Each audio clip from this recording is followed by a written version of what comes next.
নমস্কার। আজকে আরো একটি মঙ্গলবার সকাল বিকেল রাত্রি আমি কিছুই বলছি না, কারণ আমার কদিন ধরেই ছাড়তে লেট হয়ে যাচ্ছে।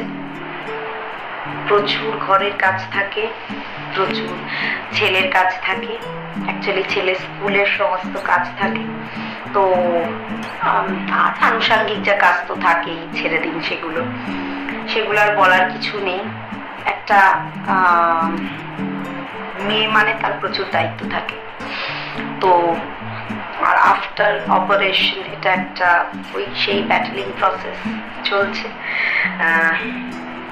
যাক, সেটা রোজ বলে কোনো লাভ নেই। এই কামব্যাক প্রসেসটা অনেকটা লেন্দি হয়, সো হ্যাঁ,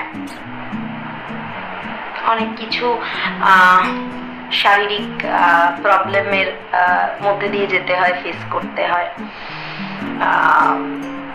অনেক সময় যেমন এখন প্রচুর আমার মানে প্রবলেমস প্রচুর হচ্ছে, সবকিছু তো ডিজিটাল প্ল্যাটফর্মে সবকিছু বলা যায় না। তো আর আমি বিশেষত আমি বলতে চাই না, বলা যায় না কথাটা ভুল, অনেকের রুচি অনুযায়ী বলে। যেমন দেখবেন, আমি যেহেতু কমফোর্টেবল নই, আমি কোনোদিন আমার ডেইলি লাইফ ব্লগ করি না, তো ওই ব্যাপারটাতে আমি কমফোর্টেবল নই। সবকিছু শেয়ার করা, সব কিছু আমার মনে হয় কিছু প্রাইভেসি থাকা দরকার লাইফে। ঘরে কি হচ্ছে না হচ্ছে, যেমন ওই সময় আমি কবিতা দিতে পারিনি বলে আমার চ্যানেলের ক্ষেত্রে ইনজাস্টিস হবে বলে, আপনাদের জানাটা দরকার বলে আমি শুধু ওই ব্যাপারটাই জানিয়েছিলাম যে আমার অপারেশন হয়েছে। তারপরে কি কি প্রবলেম বা কি আমি কোনো কিছুই সেরকম ভাবে শেয়ার করি না, শুধু ওই ওপর যেটুকুনি বলা, ওই আর কি। মানে আমার মনে হয় প্রাইভেট লাইফটা প্রাইভেটের মতো রাখলেই ভালো হয়। তো ব্যাস ওইটুকুই। হ্যাঁ, সে তো আপনারা আমাকে দেখতেই পাচ্ছেন প্রত্যেক মঙ্গলবার যে আমার হেলথ চেঞ্জেস হচ্ছে, আমার বিভিন্ন রকমের একটা আপ অ্যান্ড ডাউনের মধ্যে দিয়ে আমি যাচ্ছি। তো হ্যাঁ, চলছে, চেষ্টা করছি কামব্যাক করার। জানি না কতদিন টাইম লাগবে, কতটা লেন্দি প্রসেস। সো তারপরে এই চলছে, যাক, ওগুলো নিয়ে কথা বলে লাভ নেই। যদি আপনারা জানতে কৌতূহলী হন, যারা নতুন, যারা নিউ আমার চ্যানেলে, তারা অবশ্যই আমার পুরোনো কবিতাগুলো শুনতে পারেন। আমি সেখানে যথাসাধ্য বলার চেষ্টা করেছি, যেটুকুনি না বললে নয়। অবশ্যই আমি সবকিছু আপনাদেরকে বললাম যে আমি সবকিছু বলি না। আমার রুচিতে একটু মানে আমার এটা একটু এই টাইপের যে আমি বলতে পছন্দ করি না। যারা ওই টাইপের ব্লগ ভালো বানান, তাদের ভালো লাগে বানাতে, তারা অবশ্যই নিজেদের মতো করে বানান, নিজেদের মতো করে চলেন। সেখানে কোনো মানুষের, আমি মনে করি প্রত্যেকটা মানুষ স্বাধীন, তারা কি পড়বে, তারা কিভাবে ব্লগ দেবে। হ্যাঁ, আমরা ভালো মন্দটুকু বলতে পারি, আমাদের প্রত্যেকের রুচির সাথে রুচির অমিল থাকতে পারে। আমরা বলতে পারি এটা আমাদের রুচি বিরুদ্ধ, এটা আমার রুচি বিরুদ্ধ নয়, বাস ওইটুকুই। কোনো মানুষকে আমরা জ্ঞান দিতে পারি না যে আপনি এটা দেবেন না, আপনি এটা করবেন না। সে তার রুচি অনুযায়ী দেয়, সে তার মত অনুযায়ী চলে, বলাটা উচিত নয়। আমি তো অন্তত তাই মনে করি। প্রতিটা মানুষ আলাদা, প্রতিটা মানুষের ধ্যান ধারণা, চেতনা, ভাবনা সব আলাদা, তারা তাদের মতো চলবে। যাকে আর উল্টো পাল্টা বাজে কথা বাড়াবো না। আর জ্ঞান তো অবশ্যই দেব না, এটা জ্ঞান নয়, জাস্ট একটা ওপিনিয়ন। এবার আপনারা সেটা যদি মনে করেন যে আমি জ্ঞান দিচ্ছি, সেটা অবশ্যই মনে করবেন না, আমি কাউকে জ্ঞান দিচ্ছি না, কারণ আমার নিজেরই অত জ্ঞান নেই যে আমি লোককে জ্ঞান দেব।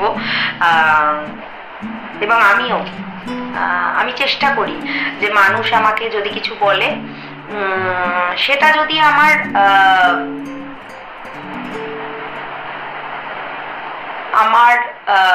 কি বলবো, যদি এর বিরুদ্ধে হয়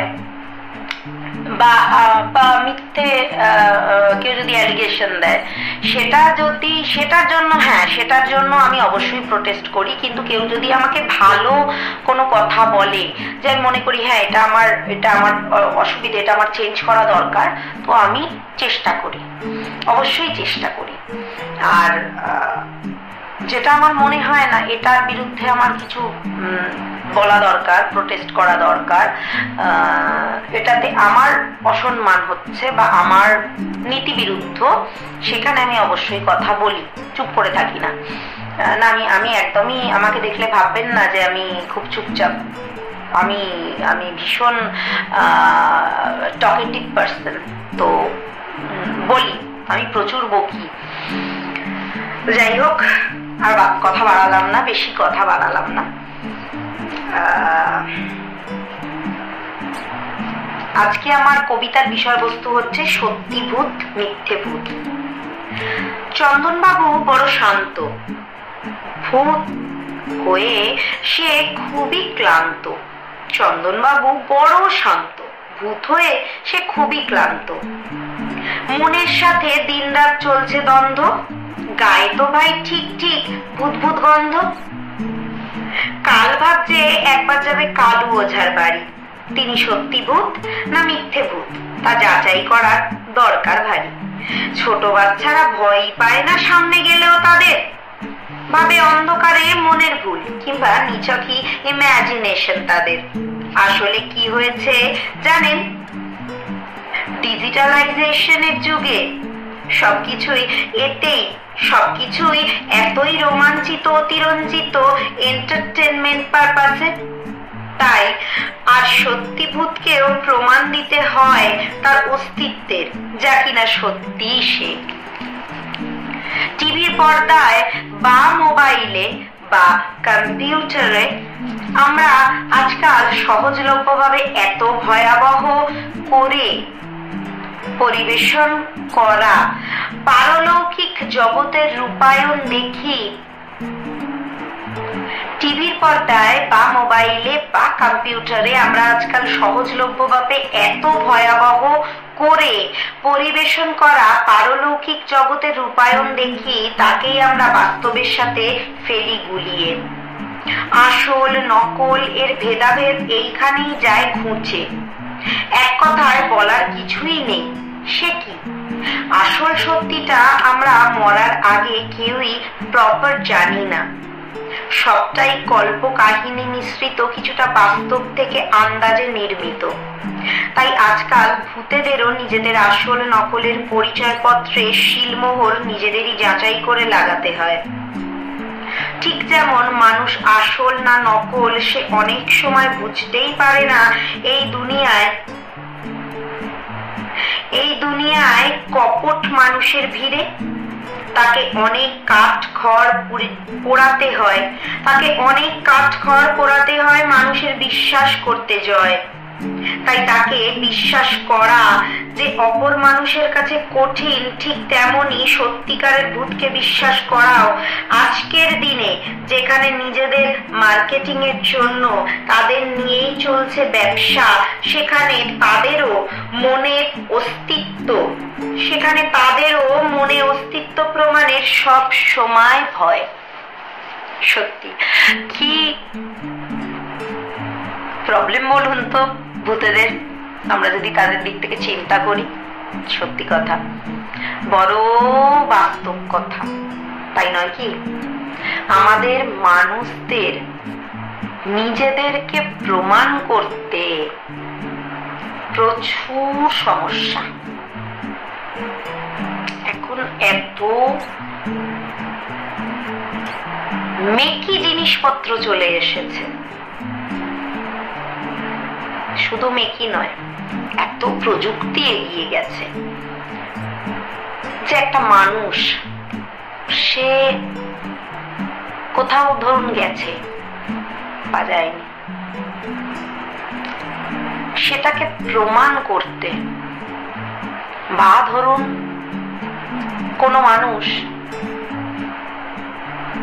মানুষের শরীরে অন্য মানুষের মুখ বসিয়ে দেওয়া হয়েছে। প্রযুক্তির দিক থেকে এগিয়ে আমরা, তার তো একটা ভালো দিক যেমন আছে, একটা মন্দ দিকও আছে। মন্দ দিকটাই কিন্তু বেশি মানুষ অ্যাডাপ্ট করে তাড়াতাড়ি। আমরা নিজেরাও সেই ট্রেন্ড ফলো করি, সেখানেই হয় গন্ডগোল।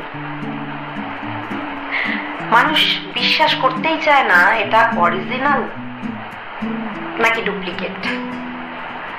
সেখানে আমাদেরকে প্রমাণ করতে হয়। ওই যে বলেছিলাম বিদ্যাগত পুঁথিগত চোথার কথা, সার্টিফিকেটস এর কথা,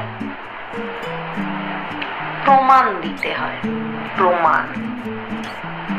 চোখে যা দেখা যায় না তা বিশ্বাস করে না কেউ। আবার অনেক সময় চোখে দেখা জিনিসও কিন্তু ভুল হয়। এখন এআই এর যুগে প্রযুক্তিগত বিদ্যা যেখানে এতটা ডেভেলপড, সেখানে একটা মানুষকে বদনাম করা প্রচন্ড সোজা হয়ে গেছে। কেউ যাচাই করলো না যে মানুষটা সত্যি সত্যি ওটাই তো। নিজেকে প্রমাণের লড়াই কোটি কোটি মানুষের মধ্যে, নিজেকে আলাদা প্রমাণ করার লড়াই আমরা রোজ লড়ছি, প্রতিদিন, প্রতিটা মানুষ। ঠিক তেমনই আপনারা যদি ভাবেন মৃত্যুর পরের যে জগৎ, সেখানেও কিন্তু তারা লড়ছেন। আজকাল একটা বাচ্চাও ভূতের গল্প পড়ে, মোবাইলে ভূত দেখছে। ভাবুন তো, যদি সত্যিকারের ভূত সামনে আসে, আমরা যারা একটু হলেও আগের জেনারেশনের ছোঁয়া পেয়েছি, তারা কিন্তু ভূত ব্যাপারটাকে ভীষণ ভয় পেতাম। অন্তত আমি তো ভীষণ ভীতু ভূতের ব্যাপারে, এবং আমি এক্সপিরিয়েন্স করেছি। সে গল্প আপনারা চাইলে আপনারা আমাকে কমেন্টসে জানাবেন। আমি তাহলে আমার গল্পের যে চ্যানেলটা, তাতে আমি আপনাদেরকে শোনাবো আমার এক্সপিরিয়েন্স, আমার কিছু নিজের আত্মীয়ের এক্সপিরিয়েন্স, কিছু আমার বাবা এক্সপিরিয়েন্স করেছেন। আমাদের বাড়ি বহু পুরনো, প্রায় 450 বছরের পুরনো। এখন তো নিউ বিল্ডিংস হয়ে গেছে, পুরনো যেগুলো ছিল সেখানেও রয়েছে প্রচুর ঘটনা, শোনা ঘটনা, কিছু দেখা ঘটনা। তো সেগুলো আমি আপনাদেরকে ওই চ্যানেলে শোনাতে পারি, আপনারা যদি বলেন কমেন্টসে। আমরা বিশ্বাস করি জানেন যে একটা মরার পরের জগৎ রয়েছে, ভূত বলে কিছু একটা বস্তু আছে। যদি ভগবান থাকতে পারে তাহলে ভূতও থাকতে পারে। ভগবানকেও তো আমরা চোখে দেখিনি, কথাটা অবশ্য খুবই কমন, অনেকেই বলেন। তবুও আমি আরেকবার বললাম, সত্যি তো, ভগবানকেও তো আমরা চোখে কেউ দেখিনি। হ্যাঁ, স্বপ্নে অনেক সময় দেখেছি, আমি দেখেছি, অনেকেই দেখেছেন আমার মতো। কিন্তু সেটা তো তাদের আমাদের মনের মতো করে চেনা জানা অবয়ব। সামনাসামনি কি কেউ এক্সপিরিয়েন্স করেছি? খুব একটা করিনি, কিছু মানুষ করেছি হয়তো। ভূতেরও তেমনি, মানে যেটাকে আমরা চোখে দেখতে পাই না, অনুভব করতে পারি। যেমন হাওয়া, আমরা চোখে দেখতে পারি না কিন্তু অনুভব করতে পারি। ঠিক তেমনই ভূতও কিন্তু সেই একই বিষয়, যাও একটা হাওয়া। আমি টুকটাক কিছু কিছু জিনিস অনুভব করেছি। তো সেটাই, কিন্তু এখনকার জেনারেশন তারা কিন্তু অনেকেই আছে ভয় পায় না। সেখানে কিন্তু ভূতেদের প্রমাণ করতে হয় যে হ্যাঁ আমরা সত্যি ভূত। এ ভূত আর আমাদের ভূত মানে ভবিষ্যৎ, দুটোই অদেখা, অজানা। যারা এক্সপিরিয়েন্স করে তারা জানে। এবং আরেকটা, যত এক্সপিরিয়েন্স হতে থাকে আমরা তত জানি। আগে থেকে কারোর পক্ষে জানা সম্ভব না। যাক, আজকে এটুকুই। পরের মঙ্গলবার আবার একটা নতুন কবিতা নিয়ে চলে আসবো। তার আগে শুধু বলে যাই, আমার চ্যানেলটি যদি আপনাদের ভালো লেগে থাকে, কবিতাগুলো যদি আপনাদের ভালো লেগে থাকে, লেখার বাঁধনি যদি আপনাদের ভালো লেগে থাকে, না ভালো লাগলে অবশ্যই কমেন্টসে জানাবেন। আমি শুধরে নেওয়ার চেষ্টা করব, কারণ আপনারা জানেন আমার আবৃত্তির প্রথাগত শিক্ষা নেই। আমি নিজের মতো করে বলার চেষ্টা করি। লেখা তো অবশ্যই আমি নিজে করি, সেটা তো দেখুন সেটার জন্য কোনো শিক্ষা নিতে হয় না। অবশ্যই অক্ষর জ্ঞান থাকতে হয়, পড়াশোনা জানতে হয়, এডুকেশন জানতে হয়। আগেকার দিনে আমাদের থেকে অনেক বেশি ট্যালেন্টেড মানুষরা ছিলেন, আমরা তো তাদের নখের যোগ্য নই। তারা পারতেন হয়তো, কিন্তু আমরা তো পারি না। সেইটুকু লেখার জন্য তো শিক্ষার দরকার। সেই শিক্ষা তো অবশ্যই আছে, তা না হলে তো লেখা সম্ভব না। তো সেটা আপনারা জানেন। তবে ওই আবৃত্তিটা আমি কোনোদিন শিখিনি, তো সেক্ষেত্রে নিজের মতো করে বলার চেষ্টা করি। ভুল ত্রুটি হলে ক্ষমা করে দেবেন। আর আমার কবিতা বলার বা লেখার বা বাচন ভঙ্গি যদি আপনাদের ভালো লেগে থাকে, তাহলে অবশ্যই আমার চ্যানেলটি সাবস্ক্রাইব করতে ভুলবেন না। দেখে যাওয়ার আগে লাইক শেয়ার করতে ভুলবেন না। শেয়ার বেশি করে করবেন যাতে সবার কাছে পৌঁছতে পারে। ভালো লাগলে নোটিফিকেশন বেলটি অন করে দেবেন যাতে নোটিফিকেশনটা পৌঁছে যায়। আর সেম নামের আমার ফেসবুক পেজেস রয়েছে। তাছাড়া আপনার ডিসক্রিপশন বক্সে সমস্ত লিঙ্ক পেয়ে যাবেন, এবং প্রথম দিকের কমেন্টসে সমস্ত চ্যানেল, আমার ইনস্টা, আমার ফেসবুক, সব কিছুর আপনারা লিঙ্ক পেয়ে যাবেন। সেখান থেকে গিয়ে আপনারা পুরনো কবিতা, নতুন কবিতা, নতুন কার্টুন, নতুন গল্প, নতুন গান, আপনারা সব কিছু চেক আউট করতে পারেন। সেখান থেকে অবশ্যই চেক আউট করবেন।